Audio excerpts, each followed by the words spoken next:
Okay, so on this week's The China Show, the main topic is the shared bikes, and judging by this thumbnail and this title,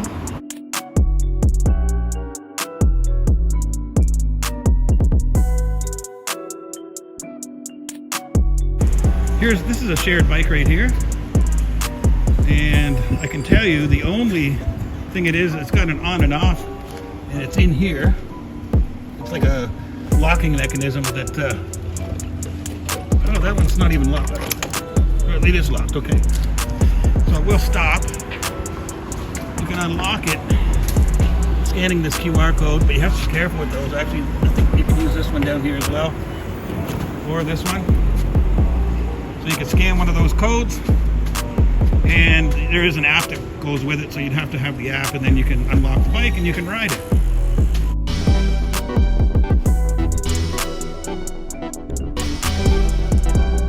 This particular type of shared bike, when your credits run out, because when you kind of prepay to use it, when your credits run out, the brakes automatically lock. To prevent theft. Yeah. So in their video, they actually suggested that on the app you put a certain distance in, and then when you get to the end of that distance, apparently the front wheel locks up and you flip head over heels. That's what they made it seem like or look like. Couldn't be further from the truth. So the fee for riding the bike is based on how far you go, and the distance is based on your phone when you connect and when you disconnect. It's not based on a predetermined, oh, I want to go 2 kilometers and then the front wheel locks up. Now, if you don't believe me, maybe you'll believe Sideburn CA. From the same video, here he is. With the advent of technologies like GPS and stuff built into these, these bikes, because they have like a little locking mechanism, which also has a GPS tracker in it. Okay, and so what happens is you use the app on your phone, you unlock it, you pay for it, and then you can go cycle around. When you stop and lock it, it deducts the money of however much you've ridden. Yeah. Sorry, that is not how it works. It works off your phone, dummy. There's a GPS in your phone. So you're connected to the app, your phone knows where you are. You say you want to ride this bike, and it starts from where the GPS says you are. And then when you stop, when you're finished with the bike, you get off the bike, and when you go to lock the bike, it knows where your phone is then, so it'll charge you for the distance you rode the bike.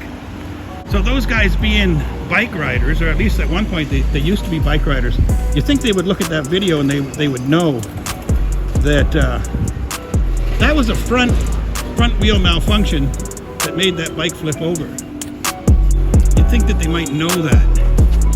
Okay, and I'm going to show you one major design. These things are extremely uncomfortable to ride, but I'm going to show you. I mean, they're extremely uncomfortable for me anyway. Maybe because I'm taller or whatever, but I'm going to show you one major, what I call poor design. There's the front wheel. The basket doesn't move with the steering, so that freaks me out when you're driving it. You know, you can't see the front wheel, you can't see the direction. So the accident that happened in the video, I'm going to say happened for a couple of reasons. The first reason is probably an inexperienced driver. The front wheel brakes are on the right.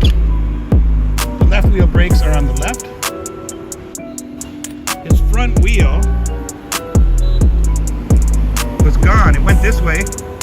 And when you move the front wheel forward, you probably have more of a tendency to hit the right side brakes, which that's the front brakes. So if you're already going that direction and you hit the front brakes, where do you think you're going to go? It looked like before he crashed, he did manage to get it back straight, but he was already up in the air, so it was too late. That's my analysis of it, but those guys think somehow that even though the brakes on both the front and the back wheel are not connected whatsoever to anything except a cable, this cable for the front, this cable for the back. This is what it looks like when the front wheel's going straight. You can see in the next frame that the front wheel starts to turn left. The next frame, even further left. It's probably about now that he panics and hits the brakes. He tries to recover steering, but his ass is already off the seat. His body weight is now shifting past the point of no return. his weight is now totally off balance, and it's almost inevitable what's going to happen. Finally, he totally loses control, and in this frame, he's just about flying already. Based on the number of frames to lose in control, it's less than half a second. So before I close the video, let's just go back and take a look at Sideburns EA's face to take a look and see if we see any empathy whatsoever for what he's watching.